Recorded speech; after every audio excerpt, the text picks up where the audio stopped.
Hi, welcome to Courageously Change and Mojo, Find Your Mojo. Today's topic, this is a little bit more serious than some of the other ones I've done recently, but it's on critical thinking.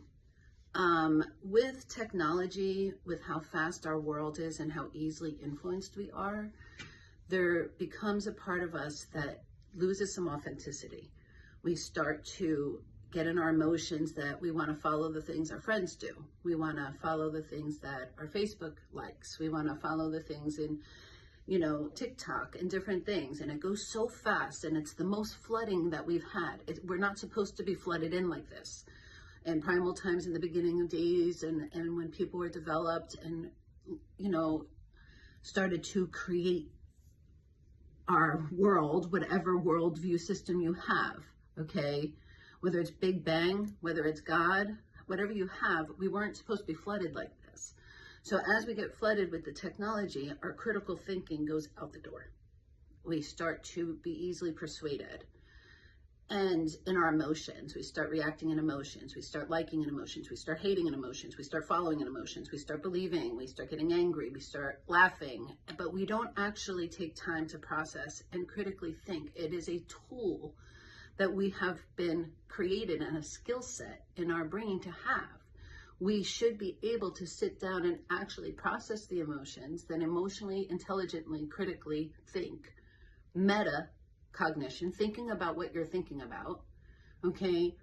And be able to express that emotionally, express that intelligently, use our emotional intelligence, use our thinking process, and be critical thinking.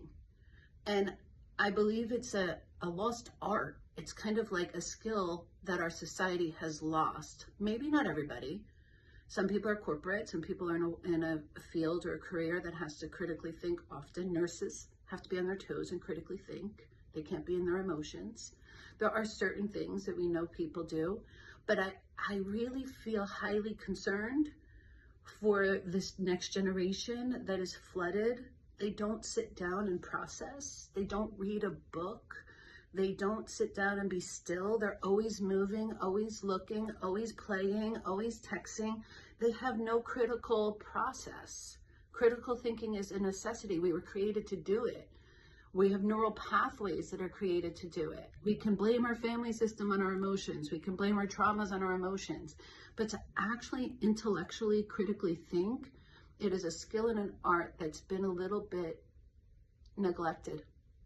So if you're one of those people that can say, I'm on internet too much, I watch your audibles, I listen to audibles too much, I don't read anymore, I don't have to consciously think, I just move in autopilot, I react the way I want to react, and nobody can tell me how to react, I just want to react this way. No, critically think and evolve, grow. Put your thoughts into process of, why am I behaving this way? What am I doing?